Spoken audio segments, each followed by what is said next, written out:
కూడి వచ్చిన సహోదరి సహోదరులందరికీ ప్రభునామమున వందనములు తెలియజేస్తున్నామండి.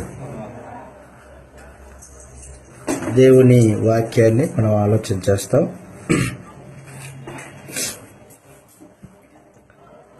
మనం చదివిన వాక్య భాగంలో ఎఫెసీ పత్రిక 2వ అధ్యాయంలో 3 ప్రాముఖ్యమైన సంగతులు తెలియజేశాడు పరిశుద్ధాత్మ. ఎఫెసీ పత్రిక 2వ అధ్యాయము 1వ వచనం నుండి 22వ వచనం వరకు 3 ప్రాముఖ్యమైన సంగతులు తెలియజేశాడు. 1, సంఘము క్రీస్తుతో పాటు లేపబడింది. ఎవరైతే యేసు ప్రభువునందు విశ్వాసం ఉంచారో వారు లోక సంబంధులు కాదు, లోకంలో నుండి వేరు చేయబడిన వారు, దేవుని నూతన సృష్టి సంఘము అని మొదటిగా తెలియజేశాడు. 1వ వచనం నుండి 2వ అధ్యాయం 1వ వచనం నుండి 10వ వచనం వరకు ఒక భాగము, 2వ అధ్యాయం 1వ వచనం నుండి 10వ వచనం వరకు ఒక భాగము. ఏమన్నాడంటే సంఘము నూతన సృష్టి అని తెలియజేశాడు. దేవుడు మొదటి సృష్టిని చేశాడు, మనందరికీ తెలుసు. మొదటి సృష్టి చేయబడిన తర్వాత సృష్టి పాపం లేని సృష్టి, అపరాధం లేని సృష్టి. మనుషులు మానవ జాతి దేవుని పోలిక దేవుని స్వరూపం కలిగిన మానవ జాతి. ప్రారంభంలో ఏదైనా తోటలో దేవునితో సహవాసం కలిగిన వారు ఆదాము వాళ్ళు. ఫలవంతమైన వాతావరణం, భౌతికమైన ప్రతీవి ఏర్పాటు చేయబడింది ఏదైనా తోటలో. ప్రత్యేకించి ఏదైనా తోటలో దేవునితో అన్యోన్య సహవాసం ఉంది మానవ జాతికి. ఆదికాండం 3వ అధ్యాయము 8వ వచనంలో ఈ మాట చదువుతాం. దేవునితో సహవాసం కలిగి ఉన్న మానవ జాతి. ఆదికాండం 3వ అధ్యాయము 8వ వచనంలో ప్రతి చల్లపూట దేవుడు వారితో మాట్లాడడానికి వచ్చేవాడు. చల్లపూటను ఆదామును అతని భార్య తోటలో సంతరిస్తూ ఉన్నప్పుడు దేవుడు అదనమాట మాట్లాడేవాడు. మానవ జాతితో మాట్లాడే దేవుడు, తన స్వరూపము తన పోలికలో చేయబడిన నరులతో సహవాసం చేసే దేవుడు. దేవుడు సజీవుడు, పాపం లేనివాడు, నీతి స్వరూపి దేవుడు. అలాగుననే ఆదాము వాళ్ళని కూడా నీతి స్వరూపులుగా చేశాడు. ఆదాము వాళ్ళు దేవుని పోలిక దేవుని స్వరూపం. తన పోలిక తన స్వరూపంలో ఉన్న మానవ జాతితో దేవుడు సహవాసం చేసేవాడు. దైవ సహవాసం కలిగిన మొదటి సృష్టి. 2, ఆ సృష్టిలో పాపం లేదు. మానవ జాతి పాపం చేయలేదు. పాపం చేయనప్పుడు వారు సజీవులు, అపరాధం తెలియదు. వాస్తవానికి వారు దిగంబరులుగా ఉన్నారు భౌతికంగా, అయినా సిగ్గు తెలియని వారై ఉన్నారు అని చెప్పేసింది గ్రంథం. పాపం అంటే ఏంటో కూడా తెలియని పరిస్థితి, చెడుతనం ఎరుగని వాళ్ళు. ఆ మాటకొస్తే ఉన్నతమైన ఆత్మ సంబంధమైన స్థితి, పాపం లేని స్థితి. పాపం లేదు కాబట్టి మనుషుల అంతరంగాలలో మనస్సాక్షి నెమ్మది కలిగింది. దోషారోపణ లేని మనస్సాక్షి. 3వది, ఎక్కడ పాపం ఉండదో, ఏ మనుషుని హృదయంలో అయితే పాపం ఉండదో అప్పుడు మనస్సాక్షి నిర్దోషంగా ఉంటుంది. దోషం లేని మనస్సాక్షి. మనుషుడు దోషం చేశాడు అనుకో, పాపం చేశాడు అనుకో, ఎక్కడ కూర్చున్నా కూడా మనస్సాక్షి లోపల అతన్ని గద్దిస్తూ ఉంటుంది. రే నువ్వు పాపం చేశావు అని చెప్తూ ఉంటుంది. అలాంటి దోషారోపణ లేని మానవ జాతి ప్రారంభంలో మనస్సాక్షి దోషారోపణ లేదు, దేవునితో సహవాసం ఉంది, పాపపు స్థితి లేదు, సజీవులు. అంత మాత్రమే కాదు, వారు భౌతికంగా దిగంబరులుగా ఉన్న ఆత్మ సంబంధంగా వారు వస్త్రాలు కలిగి ఉన్నారు. ఏంటి ఆత్మ సంబంధమైన వస్త్రాలు అంటే నీతి కలిగి ఉన్నారు. వాళ్ళు దిగంబరులుగా ఉన్న పాపము చూడలేని కన్నులు అన్నమాట. ఉదాహరణకి చంటిపిల్ల స్నానం చేసుకొని వచ్చింది, పాపం రాదు, పాపం తలంచలేని పరిస్థితి. ఆ రీతిగా వాళ్ళు యవనస్తులైనప్పటికీ పాపం లేని పరిస్థితి అన్నమాట. ఉన్నతమైన ఆత్మ సంబంధమైన వాతావరణం మొదటి సృష్టి. ఈ మొదటి సృష్టి ఇంత అద్భుతంగా చేస్తే దేవుడు అపవాది ఏం చేశాడంటే మొదటి సృష్టిని పాడు చేశాడు. పాపము లోకంలోనికి ప్రవేశించింది. చదువుతాం, ఇలా రాయబడింది రోమీలకు రాసిన పత్రిక 5వ అధ్యాయం 12వ వచనంలో, ఎప్పుడైతే దేవునికి అవిధేయులయ్యారో, తినొద్దన్న పండు తిన్నారో, అప్పుడు లోకంలోనికి పాపం వచ్చింది. 5వ అధ్యాయం 12వ వచనంలో, ఒకని అపరాధం వలన 5వ అధ్యాయం 12 రోమపత్రిక 5:12లో, ఒకని అపరాధం వలన లోకంలోనికి పాపము ద్వారా మరణమును లోకంలోనికి ఎలాగూ ప్రవేశించను అదన్నమాట. దోషం లేని లోకం, మానవ జాతి, అపవిత్రత లేని మానవ జాతి, నీతివంతమైన మానవ జాతి, దేవునితో సహవాసం కలిగిన మానవ జాతి. అయితే ఎప్పుడైతే ఆజ్ఞను అతిక్రమించారో, పాపం చేశారు, పాపము లోకంలోనికి ప్రవేశించింది. లోకంలోనికి పాపము ద్వారా మరణమును లోకంలోనికి ఎలాగూ ప్రవేశించనో అలాగుననే అదనమాట. మనుషులందరూ పాపం చేసినందున మరణం అందరికీ సంప్రాప్తమై, నిర్దోషమైన మానవ జాతి ఎప్పుడైతే దేవునికి అవిధేయులయ్యారో దోషుడయిన తర్వాత మనుషుడు దేవుడి సముఖానికి నేరుగా రాలేడు. లోపల మనస్సాక్షి దోషారోపణ చేస్తుంది. నెమ్మది లేని స్థితి, అపరాధ భావన, తప్పు చేసిన వానికి ఉంటుంది అపరాధ భావన. ఆ భావన అన్నమాట. లోకంలో పవిత్రమైన లోకం, పరిశుద్ధమైన లోకం దేవుడు చేసింది, మంచిదిగా చేశాడు లోకాన్ని. ఎప్పుడైతే అపవాది ప్రేరేపణ చేత మనుషుడు పాపం చేశాడో, అప్పుడు లోకంలోనికి పాపం ప్రవేశించింది. 2 మరణం ప్రవేశించింది. లోకంలోనికి పాపము, మరణం 2 ప్రవేశించింది. ఈ 2 లోకాన్ని వెళ్తున్నాయి. లోకాన్ని వెళ్ళడం అంటే లోకంలో ఉన్న మనుషుల్ని వెళ్తున్నాయి, వాటి హృదయాల్ని వెళ్తున్నాయి. ఎవరెవరు? పాపము, మరణం. రోమీలకు రాసిన పత్రిక 5వ అధ్యాయంలో 14వ వచనంలో, ఏలుబడి ఎవరిదంటే ఆయనను ఆదాము చేసిన అతిక్రమమును బోలి పాపం చేయని వారి మీదను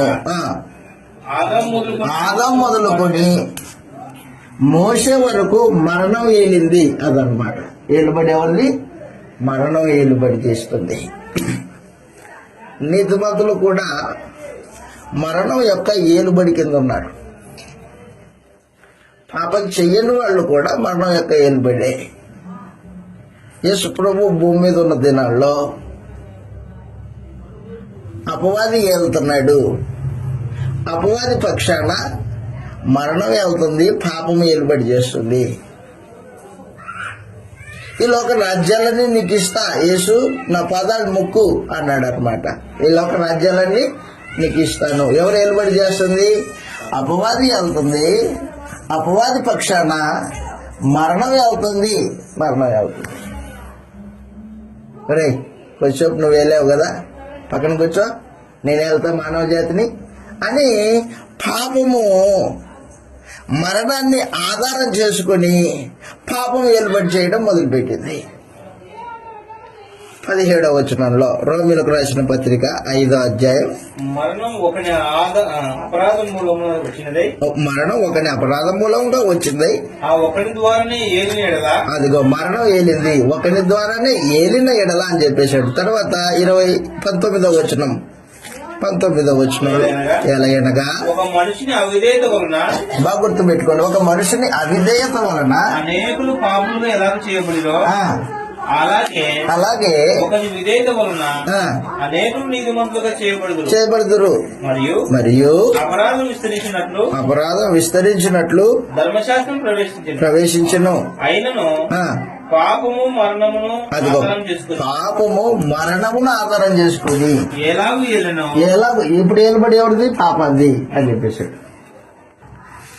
మొదటి సృష్టి దేవుడు మంచిగా చేసినప్పటికీ, మనుషుల్ని తన స్వరూపము తన పోలికలో చేసినప్పటికీ, మనుషుడు దేవుని వాక్యానికి ఆజ్ఞకి అవిధేయత వలన లోకంలోనికి పాపం వచ్చింది, మరణం వచ్చింది.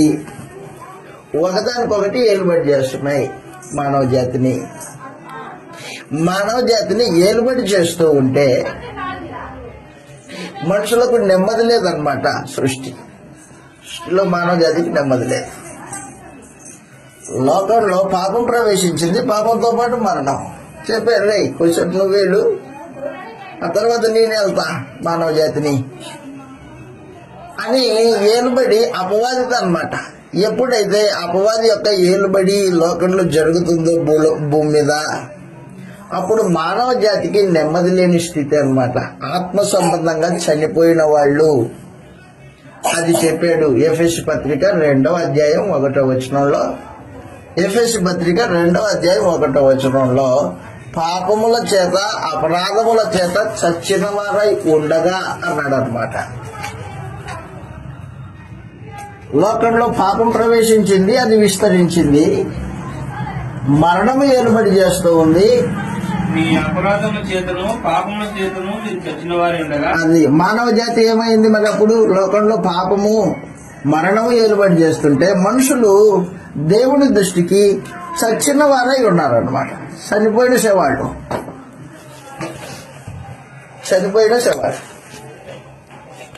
యేసు ప్రభు వచ్చి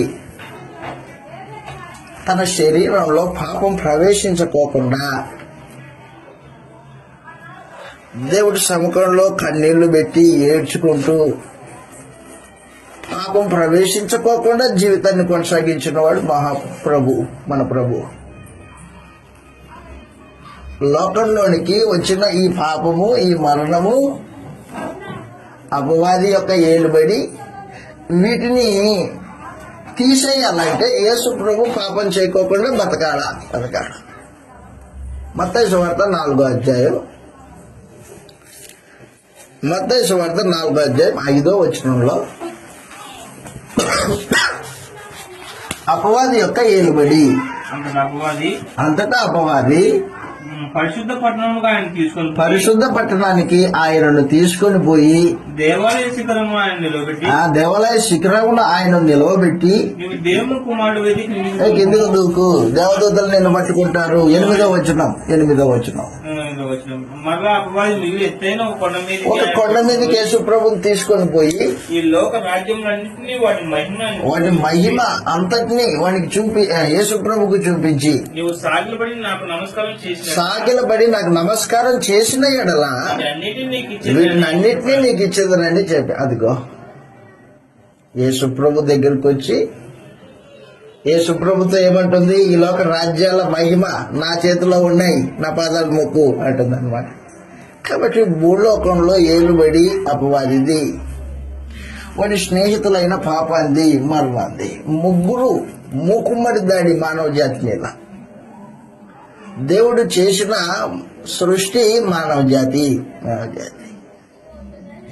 దేవుడు చేసిన మనుషులు దేవుని కాకోకుండా వారిలో అవిధేయత,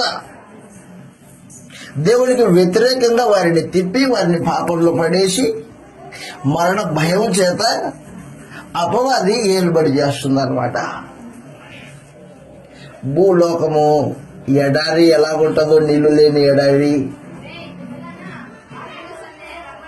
నీటి బిందువు లేని ఎడారి ఎంత ఎండిపోయిందై ఉంటుందో అలాగా భూలోకం అంతా ఎండిపోయింది. మానవ జాతి అంతా ఆత్మ సంబంధంగా చచ్చిన స్థితిలో ఉన్నారన్నమాట. శవాల మధ్యలోకి యేసుప్రభు ప్రవేశించాడు. అదనమాట. యెషయా గ్రంథం 35వ అధ్యాయము 1వ వచనంలో ఈ మాట రాయబడింది. యేసు ప్రభు భూలోకానికి ప్రవేశించేటప్పుడు భూలోకంలో మానవ జాతి ఏ పరిస్థితుల్లో ఉన్నారంటే, ఏ పరిస్థితుల్లో ఉన్నారు? యెషయా గ్రంథం 35వ అధ్యాయం 1వ వచనంలో, ఎండిన ఎడారి అని చెప్పాడు. అరణ్యమును అదిగో ఎండిన భూమి సంతోషించును, అడవి ఉల్లసించి కస్తూరి పుష్పముల వలె పోయిన. చాలు. భూమి పరిస్థితి ఎలా ఉంది? ఎండిపోయిన ఎడారి, ఎండిన ఎడారి, భూమి ఎండిన ఎడారి లాగా ఉంది. ఇప్పుడు యేసుప్రభు వచ్చాడు. వచ్చిన తర్వాత శరీరంలో పాపం ప్రవేశించుకోకుండా శరీరాన్ని, ఆశల్ని నిగ్రహించుకొని పాపానికి అవయవాలు అప్పగించుకోకుండా దేవునికి సమర్పించుకున్నాడు. పాపం చేయకూడదు ఒక తీర్మానం తన జీవితంలో. ఒక మహత్తరమైన సవాల్ ఆ మాటకొస్తే. పాపం చేయకోకుండా ఉండడము మానవ జాతికి ఒక పెద్ద సవాల్. అది చుట్టూ పాపం చేసిన వాళ్ళు, అపవాది సంబంధులు. అయితే యేసుప్రభు పాపం చేయకోకుండా బతికాడు. ప్రతిరోజు దేవుడి సముఖానికి వెళ్ళి కన్నీళ్లు పెట్టుకుని, నాయన నాకు సహాయం చేయి, పాపం చేయకోకుండా ఉండడానికి సహాయం చేయి. ఎక్కడ అవయవాలలో పాపం జరిగితే తన రక్తం అపవిత్రమైపోతుందేమోనని పాపం చేయకోకుండా ఆలోచనలో సైతము నిగ్రహించుకుని పాపం చేయకోకుండా జీవితాన్ని కొనసాగించిన వాడు ప్రభు అయిన యేసు ప్రభు. పాడైపోయిన సృష్టిని కొత్తదిగా తయారు చేయాలంటే మొదటిగా తానే ఆ సృష్టికి మూలరాయి అయి ఉండడానికి ఆలోచన చేశాడు ప్రభు అనేసి. హెబ్రీయులకు రాసిన పత్రిక 5వ అధ్యాయం 7వ వచనంలో, హెబ్రీయులకు రాసిన పత్రిక 5వ అధ్యాయము 7వ వచనంలో, మహారోదనతోనూ కన్నీళ్లతోనూ తను మరణం నుండి రక్షింపగలిగిన వానికి ప్రార్థనలు, యాచనలు సమర్పించి, యేసు ప్రభు శరీరధారిగా ఉన్న దినాల్లో మహారోదనతోనూ కన్నీళ్లతోనూ రక్షింపగలిగిన వారికి ప్రార్థనలు, యాచనలు సమర్పించి భయభక్తులు కలిగి ఉన్నందున ఆయన అంగీకరింపబడెను. అదనమాట. విధేయతను కనపరిచాడు. అది విధేయతను నేర్చుకున్నాడు అని చెప్పేసి. శ్రమ పడతాను కానీ పాపం చేయను అనే ఒక ఉన్నతమైన తీర్మానం చేసుకున్నవాడు ప్రభు అనేసి. శ్రమైనా పడతా, పాపం చేయను, ఎంత హింసకైనా ఓర్చుకుంటా, పాపం చేయను. ఎక్కడి నుంచి వచ్చిందా ఈ సవాలు నీ హృదయంలోకి? దేవుడు ప్రతి ఉదయాన్నే ట్యూషన్ చెప్తాడు యేసు ప్రభుకి. ఈయన వెళ్ళి మోకరించి ప్రార్థన చేస్తాడు, ఆయన ట్యూషన్ చెప్తాడు. దేవుడు ట్యూషన్ చెప్తాడు యేసు ప్రభుకి. యెషయా గ్రంథం 50వ అధ్యాయం 4వ వచనంలో, యెషయా గ్రంథము 50వ అధ్యాయము 4వ వచనంలో ఇలాగ రాయబడింది, అలసిన వారిని ఊరడించు, జ్ఞానము నాకు కలుగునట్లు ప్రతి ఉదయమున నాకు వినుబుద్ధి పుట్టిస్తున్నాడు. ఆయన నాకు బోధించగా నేను తొలగిపోలేదు. ఆయన 50వ అధ్యాయం 4వ వచనంలో యెషయా గ్రంథం. అలసిన వారిని ఓరడించు జ్ఞానము జ్ఞానము ఆ, నాకు కలుగునట్లు కలుగునట్లు శిష్యునికి తగిన నోరు శిష్యునికి తగిన నోరు యెహోవా నాకు దయచేసి యెహోవా నాకు దయచేసి ఉన్నాడు. శిష్యులు వినున్నట్లుగా శిష్యులు వినున్నట్లుగా నేను వినుటకై నేను వినుటకై ఆయన ప్రతి దయను ఆయన ప్రతి ఉదయమున నాకు వెనుబుద్ధి పుట్టించుచూ ఉన్నాడు. పుట్టించున్నాడు. ఉమ్. ప్రభువు యెహోవా ప్రభువు యెహోవా చెవికి ఆ, వినుబుద్ధి పుట్టింపగా వెనుబుద్ధి పుట్టింపగా ఆయన మీద తిరుగుబాటు ఆయన మీద తిరుగుబాటు చేయలేదు. వినకుండా నేను వినకుండా నేను తొలగిపోలేదు. కొట్టువానికి నా వీపును అప్పగించి తిని, చెంపలు పెరుగువేవాడికి నా చెంపలను అప్పగించి తిని, ఉమ్మివేయవాడికి నా ముఖమును మరుగుపరుచుకోలేదు, ముఖమును దాచుకొనలేదు. యెహోవా నాకు సహాయం అదన్నమాట. నేను సిగ్గుపడలేదు. కాబట్టి యేసు ప్రభు ప్రార్థన చేయడానికి వెళ్తే సందేశం వచ్చేది. సందేశం ఏంటి? సందేశము నీ చెంపలు పీకబడతాయి, ఉమ్మేస్తారు, నీ వీపు దున్నబడుతుంది. సరేనయ్యా సరే అనేవాడు. విధేయతను నేర్చుకున్నవాడు ప్రభు అనేసి. విధేయతను నేర్చుకున్న ప్రభువు శరీరంలో పాపం ప్రవేశించుకోకుండా జీవితాన్ని కొనసాగించాడు. ఎప్పుడైతే శరీరంలో పాపాన్ని ప్రవేశించుకోకుండా బతికాడో అప్పుడు యేసు ప్రభు యొక్క రక్తము పాపము నుండి విడిపించే శక్తి వచ్చింది. రక్తానికి శక్తి వచ్చింది. పాపం చేసిన వాని రక్తము పాప క్షమాపణ కలగజేయలేదు. ఎప్పుడైతే యేసు ప్రభు తన శరీరంలో సంపూర్ణంగా దేవునికి విధేయతను కనపరిచి పాపం చేయకోకుండా బతికాడో అప్పుడు ఆయన రక్తము పాపము నుండి విడిపించే శక్తి పొందింది. రక్తానికి ఉన్న శక్తి అన్నమాట. అపవాదితో పెనుగులాడాడు యేసు ప్రభు. మనుషులతో కాదు పెనుగులాడింది. మనుషుల హృదయాలలో ప్రేరేపిస్తున్న అపవాదం ఉందే, వాటితో పోట్లాట యేసు ప్రభుకి. పక్కన యూదులు ఉన్నారు, శాస్త్రులు ఉన్నారు. గ్రంథం వాళ్ళ చేతిలో ఉంది కానీ వాళ్ళు దైవ సందేశం ఎరిగిన వాళ్ళు కాదు. డబ్బు కోసము, వీధుల్లో వందనాల కోసము మనుషుల్ని పొగిడి డబ్బు సంపాదించుకునే బ్యాచ్ అన్నమాట అది. ఆ బ్యాచ్ తో ఏకీభవిస్తాడా యేసు? ఏకీభవించాడు. వాళ్ళ చేస్తున్న చెడ్డ కార్యక్రమాలని ఎండగడతాడు. మీరు చేసే తప్పు, సమాధులు మీరు అంటాడు. మొమాట లేదు. ఎదుటివాడు ఏమనుకుంటాడు అవన్నీ అనవసరం. సున్నం కొట్టిన సమాధి నువ్వు అంటాడు అంతే. వేషధారులారా అంటాడు. కోపం వస్తుంది మనుషులకి. అపవాది పిల్లలు కోపం వచ్చి యేసు ప్రభుని సంపజూసి ఏం చేశాడంటే యేసు ప్రభుని కడముట్టు చూసుకుంటాం మరణం వరకు, నిన్ను చంపేదే. ఎటు తిరిగి చంపడానికి ఆలోచన. వాళ్ళ తండ్రి అపవాది పిల్లలు అన్నమాట వాళ్ళు. వారి మనస్సులో అపవాది చెడు ఆలోచనలు పుట్టిస్తూ ఉంది. దాన్నే అన్నాడు. చదువుతాం ఇక్కడ ఎఫెసు పత్రిక 2వ అధ్యాయం 3వ వచనంలో, ఇప్పుడు అపరాధములు చేస్తున్న వారు అపవాది చేత ప్రేరేపింపబడి జరిగిస్తున్నారు అని చెప్పాడు. 2వ అధ్యాయం 3వ వచనంలో ఎఫెసు పత్రిక 2:3లో వారితో కలిసి మనమందరమును శరీరం యొక్కయు మనుషుల యొక్కయు కోరికలు నెరవేర్చుకొనుచు మన శరీరాశలను అనుసరించి మునుపు ప్రవర్తించుచు కడమవారి వలె స్వభావ సిద్ధంగా. 2వ వచనం 2:2 మీరు వాటిని చేయొచ్చు. వేటిని? శరీర సంబంధమైన కార్యక్రమాలు అన్నమాట. వాటిని చేయొచ్చు. వాయు మండల సంబంధమైన అధిపతి వాడు అపవాది. అనగా అదిగో గుర్తుపెట్టుకో, అవిధేయులైన వారిని ప్రేరేపించే శక్తి అపవాది. అవిధేయులను, వాక్యానికి అవిధేయుల్ని ప్రేరేపించే శక్తి ఎవరు? అపవాది. పిల్లల్ని తాము ప్రేరేపించింది.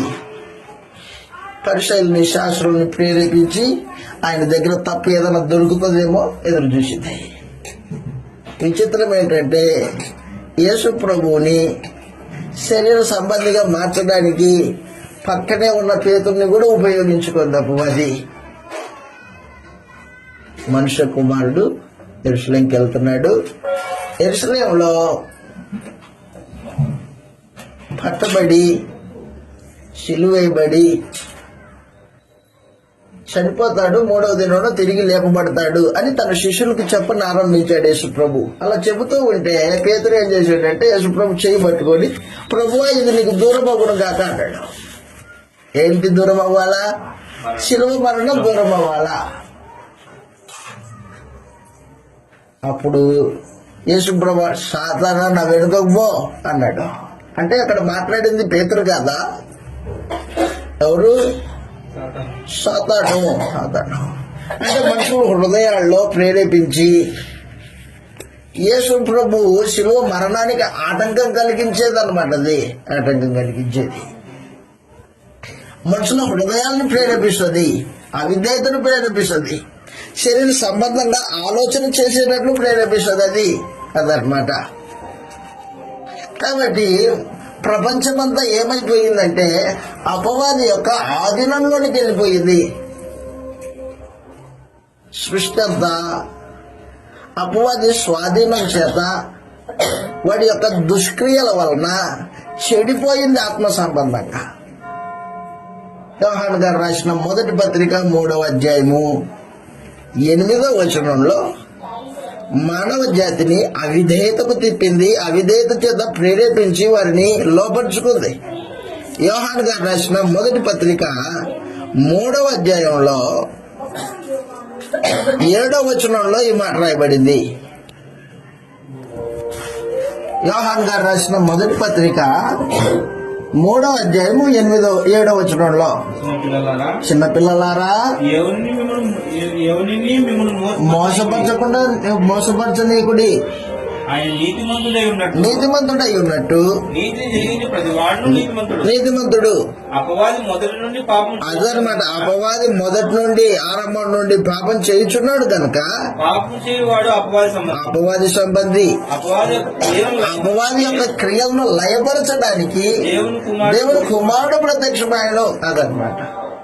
ఎందుకు వచ్చాడు యేసుప్రభు?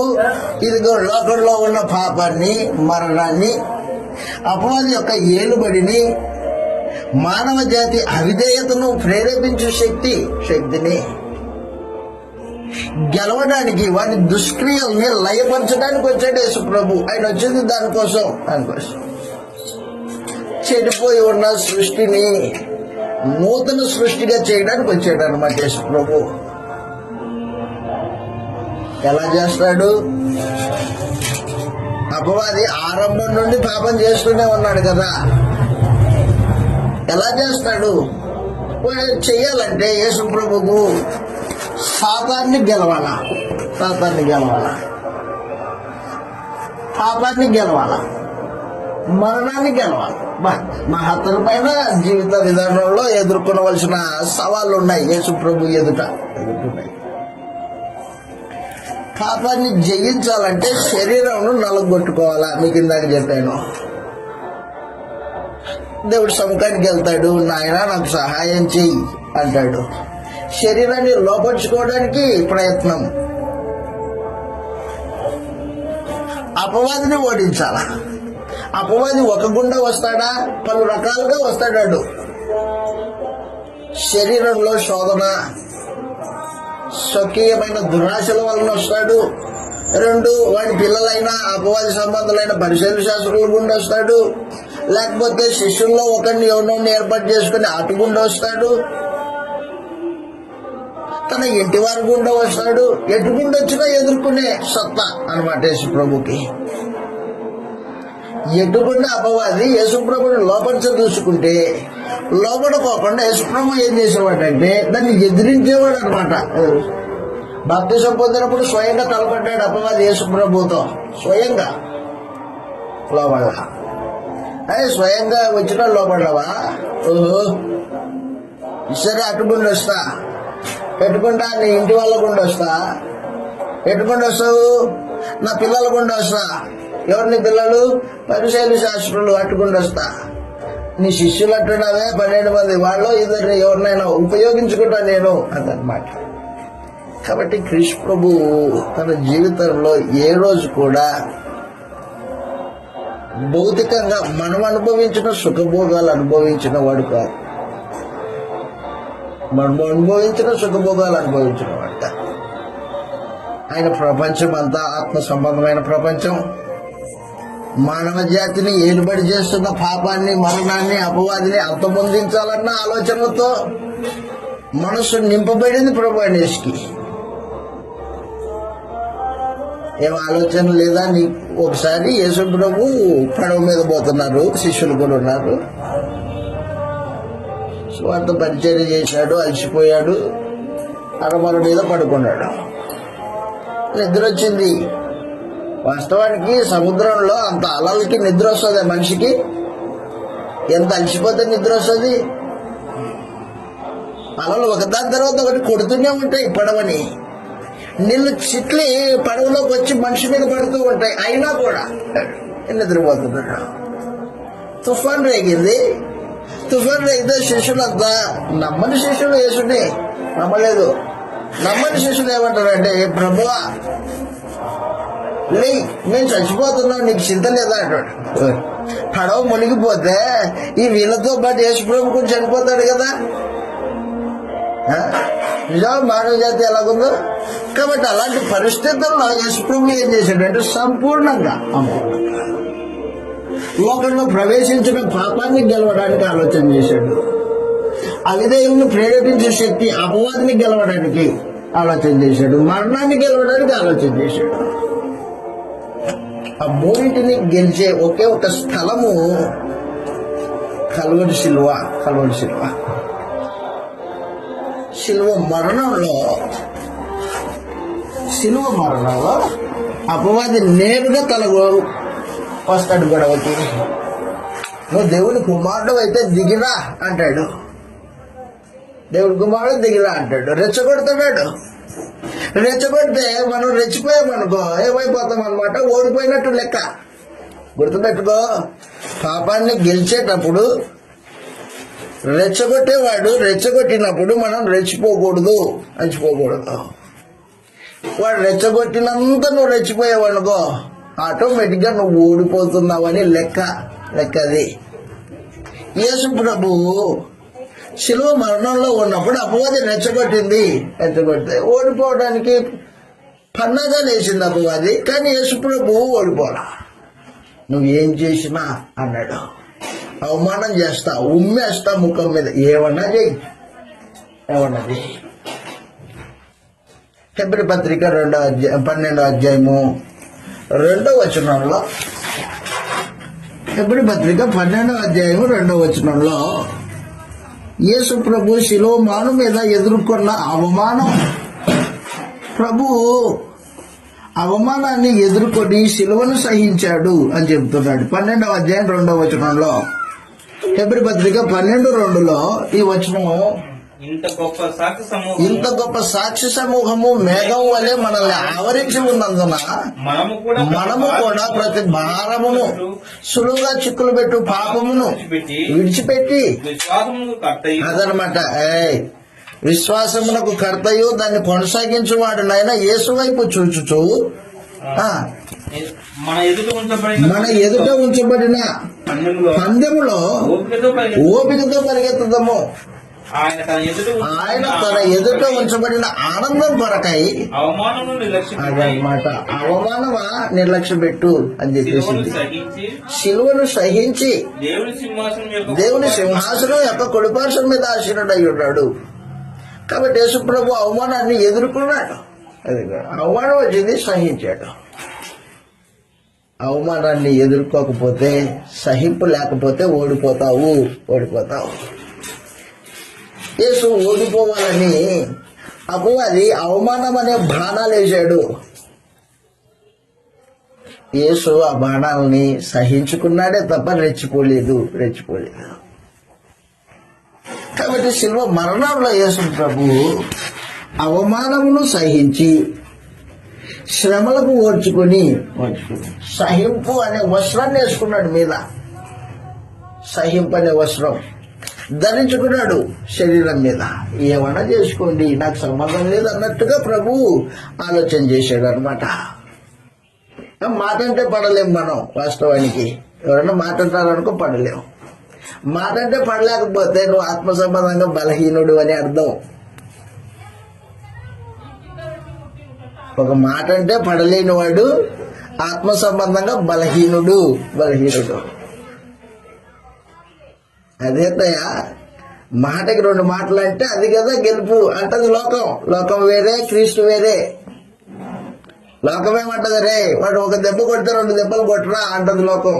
క్రీస్తు ఏమంటాడంటే ఒక దెబ్బ కొట్టాడా, ఒక చెంప కొట్టాడా, ఇంకో చెంప చూపించాడు ఆయన. లోకం వేరు, క్రీస్తు వేరు. కాబట్టి క్రీస్తు ఏం చేశాడంటే అపవాదిని శ్రమల గుండా గెలిచాడు అనమాట.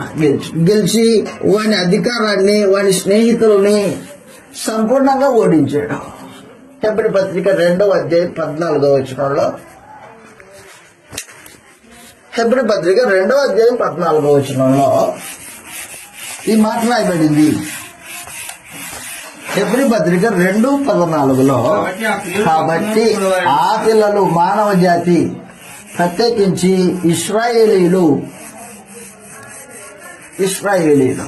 కాబట్టి ఆ పిల్లలు రక్తమాంసములు గలవారై ఉన్నందున ఆ ప్రకారమే మరణం యొక్క బలం గలవాడిని అనగా అపవాదిని మరణం ద్వారా నశింప చేయటానికి జీవితకాలం మరణ భయం చేత దాస్యములకు లోబడిన వారిని విడిపించడానికి ఆయన కూడా రక్తమాంసంలో పాలుపడాడు అన్నమాట. కాబట్టి శిలువ మీద సహించి ఓడ్చుకొని అపవాదిని ఓడించి అపవాది బందీకాణలో ఉన్న మానవ జాతిని విడిపించడానికి యేసు ప్రభు సంపూర్ణంగా తను తాను అప్పగించుకున్నాడు అన్నమాట. ఎప్పుడైతే యేసు చనిపోయాడో ఆయన రక్తము పవిత్రమైన రక్తం, అమూల్యమైన రక్తం, శక్తి కలిగిన రక్తం. ఆ రక్తం దగ్గరికి ఎవరు వస్తే వారిని నీతిమంతులుగా తీర్చి కొత్త వ్యక్తిగా తయారు చేస్తాడు అనమాట. కొత్త వ్యక్తి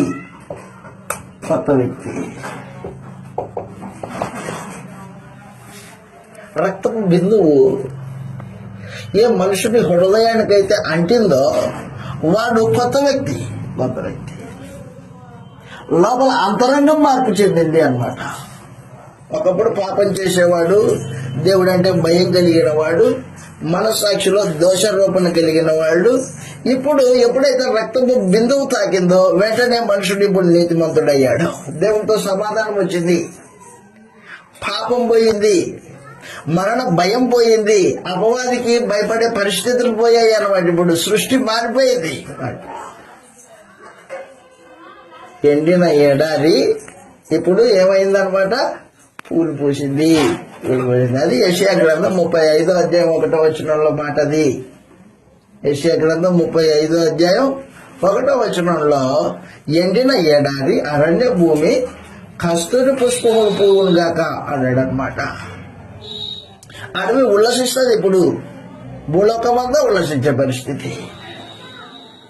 ఎప్పుడైతే అపవాదిని యేసుప్రభు గెలిచాడో అప్పుడు ఆ శిలువ మరణం నుంచి కాచబడిన రక్తము ఎవరైతే ఆ రక్తం దగ్గరికి వచ్చి ఆశ్రయించి పాపాలు కడుక్కుంటారో ఆ కడగబడిన వాడు దేవుని సృష్టి అన్నమాట.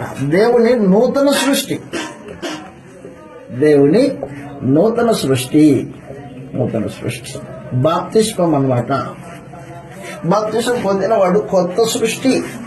పాత సృష్టి ఏమైపోయింది, అది అపవాది యొక్క క్రియల చేత పాడు చేయబడితే దేవుడు మరలా యేసుక్రీస్తు ద్వారా కొత్త సృష్టిని తయారు చేయడానికి ఉద్దేశించాడు. అది ఎఫెసీ పత్రిక 2వ అధ్యాయం 1వ వచనం నుండి 10వ వచనపు యొక్క సందేశం అదనమాట. చదువుతాం ఇలాగ రాయబడింది 5వ వచనం. ఎఫెసీ పత్రిక 2వ అధ్యాయం 5వ వచనంలో ఈ మాట రాయబడింది. ఎఫెసు పత్రిక 2:5 దేవుడు కరుణా సంపన్నుడై ఉండి ఆయన దేవుడు కరుణా సంపూర్ణుడై ఆ కరుణా సంపన్నుడై ఉండి మనము మన అపరాధముల చేత చచ్చిన వారిని ఉండినప్పుడు అదిగో మన అపరాధముల చేత చచ్చిన వారమై ఉండినప్పుడు సహితము మన ఎడల చూపిన తన మహాప్రేమ చేత మనల్ని క్రీస్తుతో కూడా బతికించాడు. క్రీస్తుతో కూడా బతికించాడు. అదనమాట.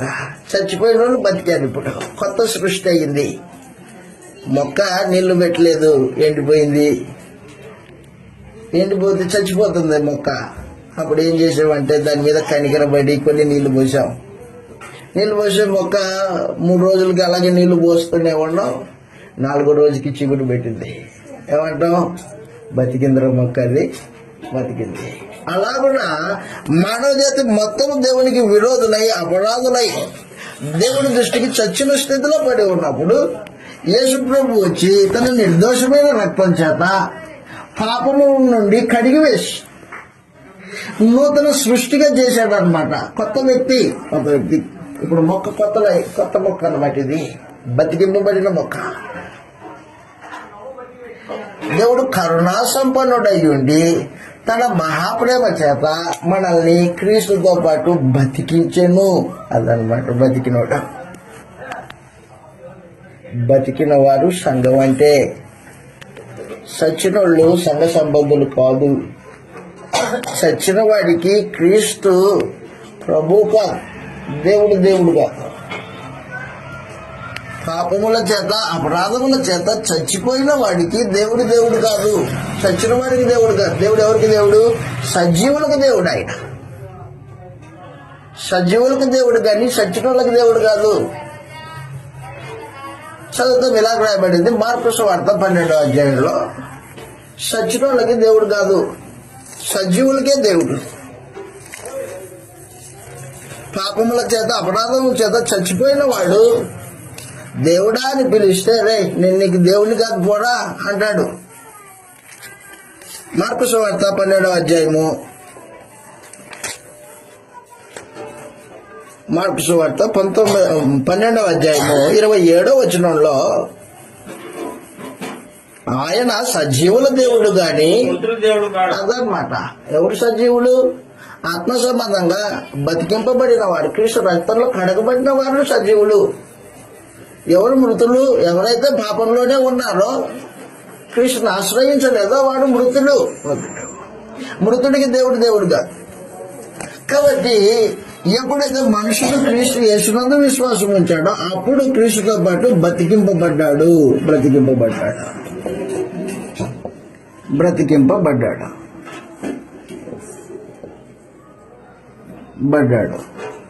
ఎఫెసు పత్రిక 2:1 సమాచారం అన్నమాట. ఇప్పుడు ఎఫెసు పత్రిక 2:1 అపరాధముల చేత పాపముల చేత చచ్చిన వారై ఉండగా ఆయన క్రీస్తుతో పాటు మిమ్మల్ని బతికించెను. బతికింపబడిన వారు నూతన సృష్టి. అంతరంగం మార్పు చెందింది. అపవాది మానవ జాతిని స్వార్థపూరితంగా, శరీర సంబంధులుగా, నేత్రాశ, జీవబుడంబం కలిగిన వారిగా సచిన స్థితిలో పడేస్తే యేసు ప్రభు వచ్చి తన రక్తం చేత వారి పాపములకు అపరాధముల నుండి విడిపించి ప్రాయశ్చిత్తం చేసి అపవాది క్రియలను లయపరిచి ఇదిగో వాడిని గెలిచాను, వాళ్ళు గెలిచారు. నా దగ్గరికి రండి. మీ స్వార్థపూరితమైన ఆలోచనలు, మీ శరీర సంబంధమైన కోరికలు, శరీర సంబంధమైన లోక సంబంధమైన దురాలోచనలు, అలవాట్లు విడిచిపెట్టండి అని చెప్పాడు. విడిచిపెట్టండి అని చెప్తే కొంతమంది ఏం చేశారంటే వాటిని విడిచిపెట్టి వచ్చేసారు. ఎవరైతే అంతరంగంలో దుష్టాలోచనలు, స్వార్థపూరిత ఆలోచనలు విడిచిపెట్టి వచ్చారో వారిని సంఘంగా నూతన సృష్టిగా చేసుకున్నాడు అనమాట. ఒకవేళ మనలో స్వార్థపూరితంగా, శరీర సంబంధంగా, ఈ ప్రపంచ ధర్మ సంబంధంగా ఆలోచన చేస్తూ ఉంటే మనం నూతన సృష్టి కాలేదు అన్నమాట.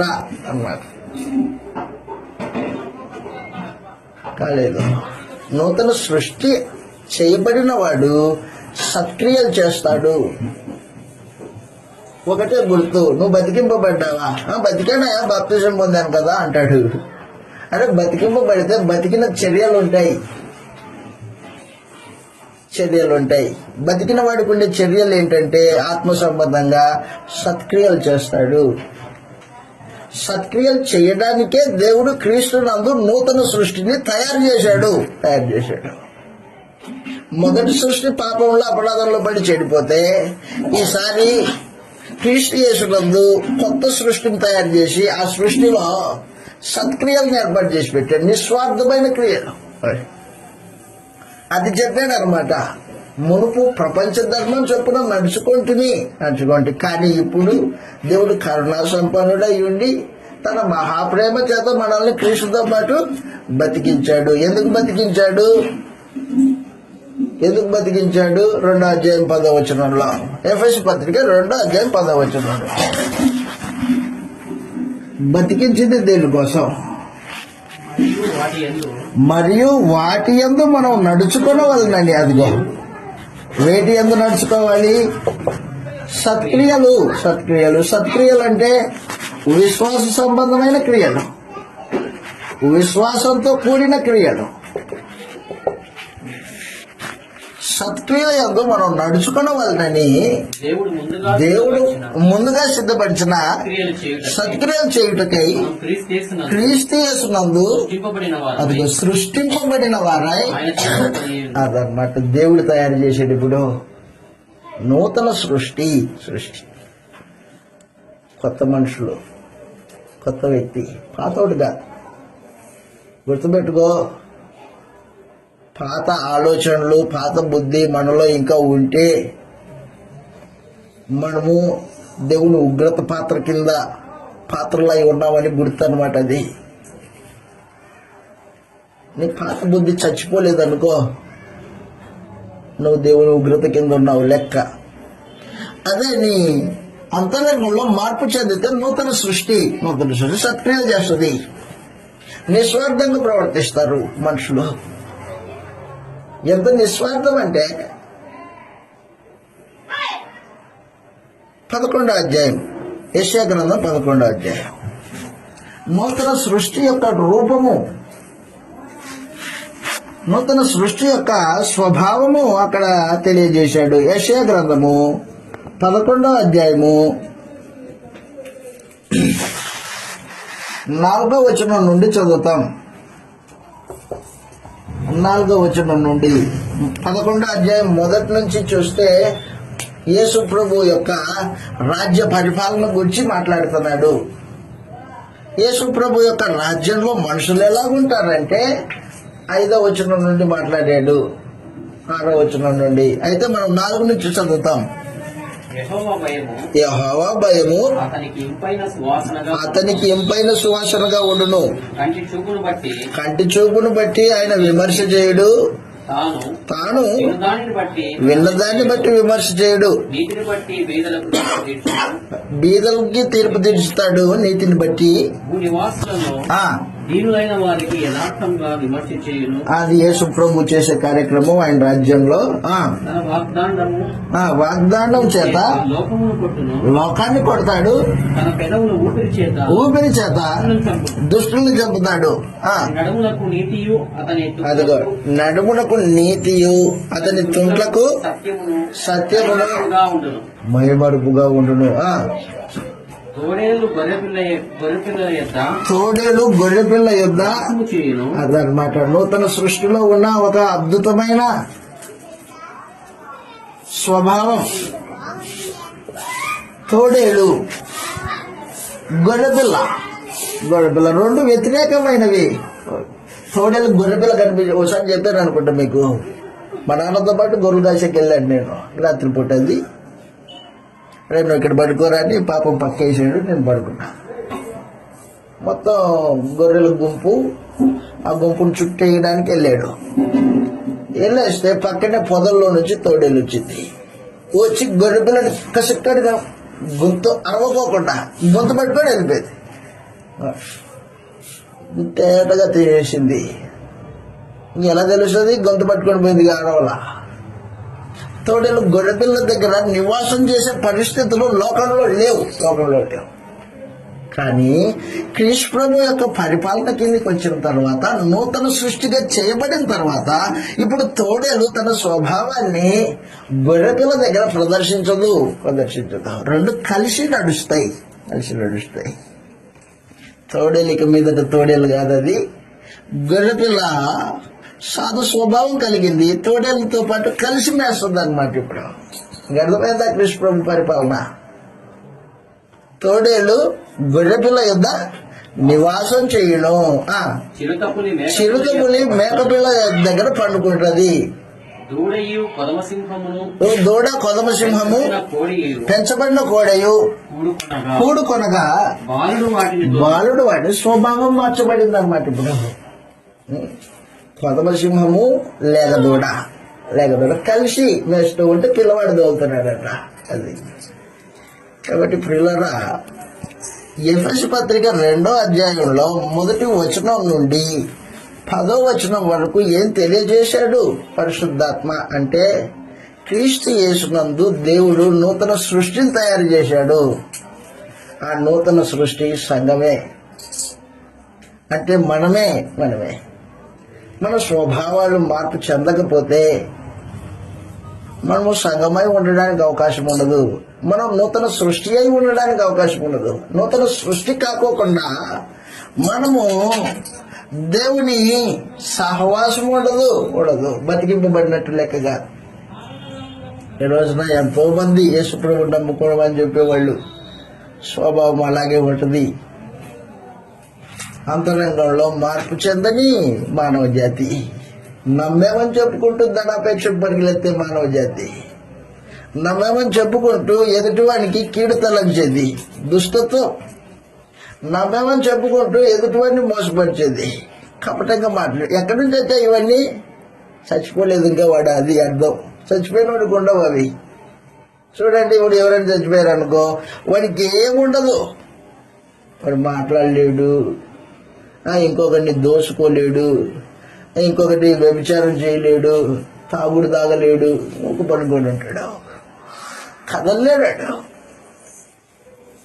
ఇప్పుడు క్రీస్తు యేసులోనికి వచ్చిన వాళ్ళు లోక సంబంధమైన వాటి విషయాల్లో, ప్రపంచ ధర్మం విషయంలో చచ్చిపోయే వారి లెక్క. చనిపోకుండా కొత్త సృష్టి కాలేడు అనమాట. పాతవి వదులుకోకుండా కొత్త వ్యక్తి కాలేడు. కొరింథీయులకు రాసిన 2వ పత్రిక 5వ అధ్యాయం 18వ వచనంలో, కొరింథీయులకు రాసిన 2వ పత్రిక 5వ అధ్యాయం 18వ వచనంలో, స్వభావంలో మార్పు చెందకపోతే కొత్త సృష్టి కాలేదు నువ్వు. కొరింథీయులకు రాసిన 2వ పత్రిక 5వ అధ్యాయం 18వ వచనంలో, సమస్తమును దేవుని వలనవి ఆయన మనల్ని క్రీస్తు ద్వారా, క్షమించండి 17వ వచనం, 5వ అధ్యాయం 17వ వచనం, ఎవడైనను క్రీస్తు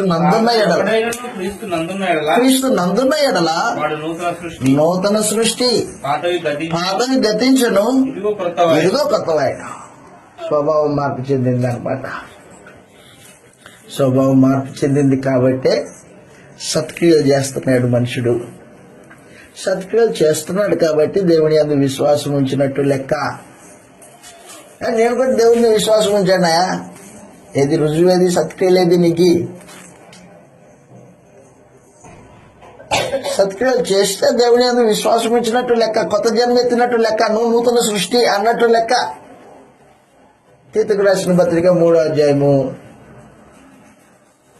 అపోస్తలుడైన పౌలు తీతుకు రాసిన పత్రిక 3వ అధ్యాయము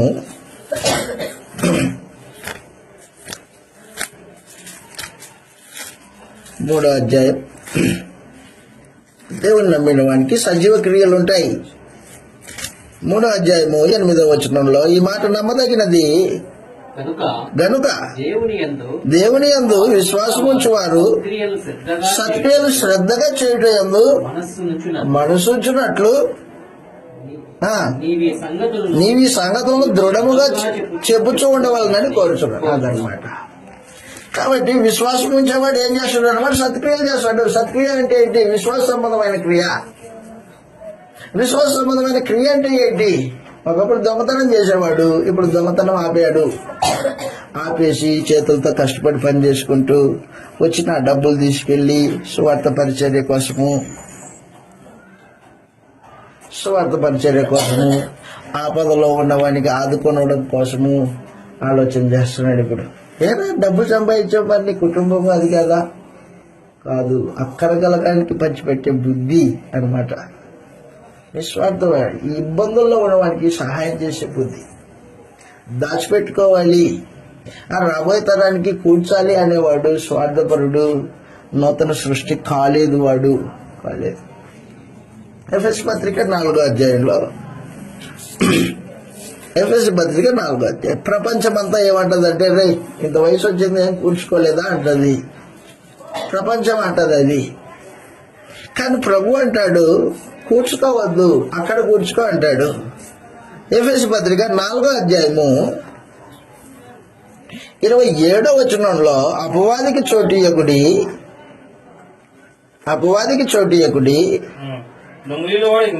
దొంగిలవాడు ఇక మీదట దొంగిలక అక్కరగలవానికి పంచిపెట్టు నిమిత్తము వీలు కలుగు నిమిత్తము అదనమాట. చేతులతో మంచి పని చేసి కష్టపడాలి. దేనికోసం చెప్తున్నాడు, దేనికోసం ఆ కష్టం అవసరం బట్టి క్షేమాభివృద్ధికరమైన అనుకూల వచనం పలుకుడు అక్కరగలవానికి పంచిపెట్టుటకై అన్నాడు. ఆ మాట గుర్తుపెట్టుకోవాలా. ఎవరి కోసం అయ్యా సంపాదిస్తున్నావు అంటే ఎవడైతే అక్కర్లో ఉన్నాడో వాడికి ఇవ్వడానికి. యేసు ప్రభు అక్కర గలవానికి పంచిపెట్టడానికి తన రక్తాన్ని సంపాదించాడు. అదనమాట, రక్తాన్ని సంపాదించాడు. ఏం చేసుకుంటావు ఆ రక్తం? కల్వరి శిలువలో దేవుని ఉగ్రతను భరించి ఆ రక్తం చేత మనుషుల్ని కొంటాను, మనుషులు పాప విమోచన చేస్తాను రక్తం ద్వారా. అదనమాట. కాబట్టి దేవుని నూతన సృష్టి స్వభావం మార్పు చెందిన వాళ్ళు. తోడేలే మనుషుడు, కానీ ఇప్పుడు తోడేలు కాదు. ఒకప్పుడు తోడేలు, ఇప్పుడు తోడేలు కాదు. గొర్రెతో కలిసి నివాసం చేస్తుంది, సహవాసం చేస్తుంటది. సింహం లేక దూడ కలిసి నడుస్తుంటాయి. కొట్లాడుకో. దాని మీద ఇది పడి కరసదు. నాగుపాము పుట్ట దగ్గర చంటి బిడ్డ ఆటలాడుకుంటాడు అన్నాడు. నాగుపాము దాని యొక్క స్వభావం విషపూరితం. మనిషిని కాటేసిందంటే చనిపోయాడు అన్నమాట మనిషి. కానీ ఇప్పుడు చంటి బిడ్డ ఆటాడుకుంటున్నా కూడా ఏమనదు. విషయం కదా. ఎందుకు? లోపల మార్పు చెందింది, అంతరంగం మార్చబడింది, హృదయం మార్చబడింది, స్వభావం మార్చబడింది. ఎఫెసు పత్రిక 2వ అధ్యాయం 4వ అధ్యాయము 4వ అధ్యాయం ఎఫెసు పత్రిక 4వ అధ్యాయం. స్వభావంలో మార్పు నూతన సృష్టికున్న ఒక ఆధిక్యత. 4వ అధ్యాయము 20వ వచనంలో ఈ మాటలు రాయబడ్డాయి. చదువుతాం కిందికి. అయితే యేసును గురించి విని ఆయన యందు సత్యం ఉన్నది ఉన్నట్టుగానే ఆయన యందు ఉపదేశింపబడిన వారైన మీరు అలాగే నేర్చుకున్నవారు కాదు. అవునా? మునుపటి ప్రవర్తన విషయంలోనైతే మోసకరమైన దురాశ వలన, అదిగో మునుపటి ప్రవర్తన ఎలాంటిది? అది మోసకరమైన దురాశలు ఉండేవి. చెడిపోయిన ప్రాచీన స్వభావం అది. దాన్ని వదులుకొని నీ ఆలోచనలలో నూతనత్వం వచ్చింది. నీతి యథార్థమైన భక్తి గలవారై, నీతి యథార్థమైన భక్తి ఇప్పుడు దేవుని పోలికగా సృష్టింపబడిన నవీన స్వభావం. ఇప్పుడు నవీన స్వభావం. ఒకప్పుడు ఏదైనా తోటలో ఆదాము కోల్పోయిన స్వభావము ఇప్పుడు మరలా తిరిగి యేసు ప్రభువు నందు ఏర్పాటు చేసి పెట్టాడు అనమాట. ఎప్పుడైతే అపరాధం చేసి నీతిని కోల్పోయాడో, ఆదాము ఎక్కడున్నావంటే చెట్టు దగ్గర దాచిపెట్టుకున్నాడు, యథార్థత లేదు. అపరాధము దాచిపెట్టుకునేవాడు పాత బుద్ధి, దురాశ. కానీ ఎప్పుడైతే క్రీస్తు యేసునందు విశ్వాసం ఉంచాడో నూతన సృష్టి అనమాట. స్వభావం మార్పు చెందింది. ప్రాచీన స్వభావాన్ని సిలివేసి నీతి యథార్థమైన భక్తి కలిగిన వారిపై నవీన స్వభావం, దేవుని పోలికగా సృష్టింపబడిన నవీన స్వభావము అదనమాట. కాబట్టి దేవుని సృష్టి, నూతన సృష్టి సంఘము. ఆ సంఘానికి ఉన్న మహత్తరమైన ఆధిక్యత ఏంటంటే ప్రాచీన స్వభావాన్ని సిలివేశారు, వదులుకున్నారు. నీతి యథార్థమైన భక్తి గలవారై దేవుని పోలికగా సృజింపబడిన నవీన స్వభావము, కొత్త స్వభావం. చిత్తంలో మార్పు అంటే ఆలోచనలో మార్పు. ఒకప్పుడు శరీర సంబంధంగా ఆలోచన చేసేవాడు, ఇప్పుడు శరీర సంబంధంగా ఆలోచన చేయడు. లోక సంబంధంగా ఆలోచన చేసేవాడు ఒకప్పుడు, ఇప్పుడు లోక సంబంధంగా ఆలోచన చేయడు. కారణం ఏంటంటే స్వభావం మార్చబడింది. స్వభావం మార్పు చెందకపోతే ఎఫెసీ పత్రికలో 2వ అధ్యాయంలో 1 నుంచి 10 వచనాల్లో ఉన్న సందేశము మనకు సంబంధించింది కాదు. స్వభావం మార్పు చెందితే అది మనకు సంబంధించిందే. దేవుని కృపను బట్టి ఉచితంగా పొందుకున్నాం రక్షణ ఉచితంగా ఎవరికి ఇస్తాడు దేవుడు? ఎవరైతే స్వభావంలో మార్పు చెందిందో వాళ్ళకి ఇస్తాడు. ఎవరైతే క్రీస్తుతో పాటు చనిపోయి తిరిగి లేపబడ్డారో, పాపాల విషయంలో చనిపోయారో వారికి రక్షణ. అందరికీ రక్షణ కాదు సుమా, అందరికీ రక్షణ కాదు. నేను రక్షింపబడ్డాను అంటాడు మనుషుడు. రక్షింపబడితే నీ జీవితంలో పాపానికి చోటు ఉండకూడదు. రక్షింపబడితే నీ జీవితంలో శరీర సంబంధమైన ఆలోచనలు ఉండకూడదు. రక్షింపబడితే నీ ఆలోచనలు స్వార్థపూరితంగా ఉండకూడదు. రక్షింపబడితే నీవు దేవుని నూతన సృష్టివి. స్వభావము, నవీన స్వభావము, నీతి, యథార్థమైన భక్తి ఉంటుంది. దేవుని పోలిక నీలో కనిపిస్తూ ఉంటుంది. మార్పు చెందారా వీడు, పోలిక కనిపిస్తూ ఉంటుంది. నూతనత్వం, సత్క్రియలు జరిగిస్తూ ఉంటాడు. నిస్వార్థంగా ఆలోచిస్తుంటాడు. రేపటి గురించిన చింత అవసరం లేకుండా ఉంటాడు. కాదు యేసు ప్రభువా, నువ్వు సంపాదించిన రక్తాన్నంతా మానవ జాతికి వరకు దారిపోతే నీకేముంటుందయా అంటే ఆయన అంటాడు, నా రక్తం వలన అనేకులు నిరపరాధులుగా చేయబడతారు. అనేకులు నిరపరాధులు అవుతారు నా రక్తం వల్ల. నా కొరకు ఉంచబడిన పందెం ఉంది, ఆ పందెం కొరకు చూస్తున్నా నేను అన్నాడు. అదేందయా, మానవ జాతిగా పుట్టినవాడు పిల్లు ఉంటాయి, పేర ఇవన్నీ ఉంటాయి, ఆ లోకం సంపాదించుకోవాలా, ఇల్లు సంపాదించి ఇవన్నీ ఉంటాయి, నీకేం లేవా? మీకు తెలియదు ఉంది నాకే అంటాడు ఆయన. ఏముందా? నా కిరీటం ఉంది, అక్కడ కిరీటం ఉంది. తన ఎదుట ఉంచబడిన ఆనందం కొరకు అవమానాన్ని నిర్లక్ష్యపరిచి, ఇది కాదు జీవితం, అది అక్కడుంది, శాశ్వతమైంది, గుర్తించిన వాడు పోగాడు. నూతన సృష్టి అన్నమాట.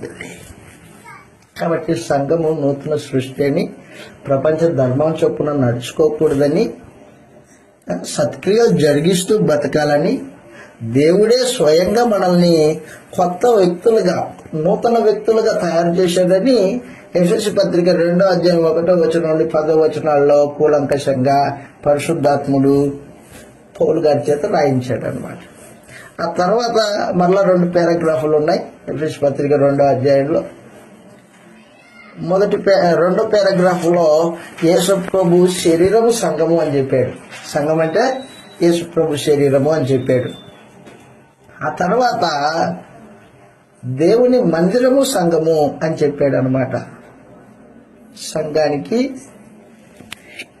దేవుని మందిరము, దేవుని కట్టడము అని చెప్పాడు. అవి మరలా వచ్చినప్పుడు దాని సంగతులు ఆలోచన చేస్తాం.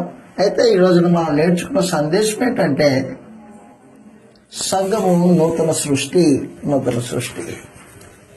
ప్రపంచ ధర్మం చొప్పున నడుచుకునేది కాదు. ఇది నిస్వార్థంగా ఆలోచన చేస్తూ నిత్య జీవం కొరకు నిరీక్షణ కలిగి దేవుడు అనుగ్రహించిన ఉచితమైన రక్షణను పోగొట్టుకోకుండా సత్క్రియలు మరణం వరకు జరిగించడం. మరణం వరకు అక్కడగల వాటిని పంచిపెట్టడం. రేపటి కోసం దాచిపెట్టుకోవడం లోకం చెబుతుంది. అంటే దాచిపెట్టుకున్నది ఏమైపోతుందో నీకేం తెలుసు అని సొలొమోను అంటాడు. సొలొమోన్ ఏమంటాడంటే, సరే నీ పిల్లల కోసం దాచిపెట్టావులే, వాడు నువ్వు సంపాదించిన దాన్ని ఉంచుకుంటాడో ఊడగొట్టుకుంటాడో నీకేం తెలుసు. అది కాదు, కష్టం నేర్పి, ప్రయాసపడేది నేర్పి, వాడంతకు వాడే వృద్ధిలోకి వస్తాడు. ఏడ్చాడు సొలొమోను చివరి దినాల్లో ఏడ్చాడు. అదే నేను ఇన్ని సంవత్సరాలు కష్టపడి సంపాదించిన ఈ వెండి బంగారాలు ఏ కష్టం చేయని నా కొడుకు విడిచిపెట్టిపోవాల్సి వస్తుంది. బాధపడ్డాడు. నా కొడుకు బుద్ధిమంతుడై ఉంటాడా, బుద్ధిహీనుడై ఉంటాడా, అయ్యో నాకు తెలియకపోయినే అంటాడు సొలొమోన్ ప్రసంగి గ్రంథంలో. సరే దాని సంగతి పక్కన పెట్టు. సంఘం నూతన సృష్టి. కాబట్టి నూతన సృష్టి కలిగి జీవితంలో సంపూర్ణంగా స్వభావం మార్చబడి దేవుని సహవాసంలో నిలిచి నడుచుకునేది సంఘము. అప్పుడు మనం సంఘమై ఉంటాం. కాబట్టి మనము ఆ రీతిగా నడుచుకుని వాళ్ళని ప్రేమతో మనవి చేస్తే మాటలు ఇంతటితో ముగించేస్తున్నాను. మీ అందరికీ వందనాలు.